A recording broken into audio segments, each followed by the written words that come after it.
नमस्कार दर्शक बंधु पाणीपाग न्यूज आपको पुणी थे स्वागत। मौसुमी आरंभ नहुणु लुचकाली खेल आरंभ होइछि। गत 2 दिन राज्य असंभव गुलगुली गरम अनुभूत होइछि। तेबे आगामी 2 दिन मध्य राज्य में प्रबल वर्षा हेबा संभावना रहिछि बोली सतर्क सूचना दैछि आंचलिक पाणीपाग विभाग। ए नै 20 जिला को सतर्क सूचना दिया जाइछि। राज्य में उपकूल समेत उत्तर और दक्षिण ओडिशा रे प्रबल वर्षा हेबा संभावना रहिछि। दर्शक बंधु कोन रहिछि आजिर खबर आसन जानिबा। ता पूर्व चैनल को सब्सक्राइब करी बेल आइकन को दबाई रखु।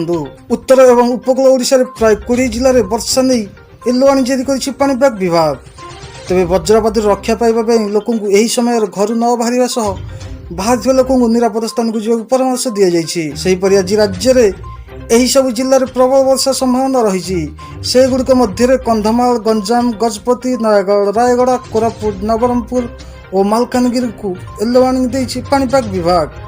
आसंता काली दक्षिण ओडिशा रे प्रबल वर्षा संभावना रही। ए नै पाणीपाग विज्ञानी उमाशंकर दास सूचना दैछन्ति। ओडिशा रे जलवायु को नै से कहिसन्ति जे आसंता 4 तारिख समग्र राज्य में प्रबल वर्षा संभावना रही। यह दृष्टि रखी 5 तारिख 15 जिला को वर्षा नहीं येलो वार्निंग जारी होइछे। आसंता काली बंगोपसागर लघुचाप संभावना रही। यार प्रभाव में वर्षा परिमाण बढ़ियार नहीं आंचलिक पाणीपाग केन्द्र पूर्वानुमान करिछि। दर्शक यहीपरि वीडियो देखा चाहूँ आम चैनल सहित जड़ित रुहतु।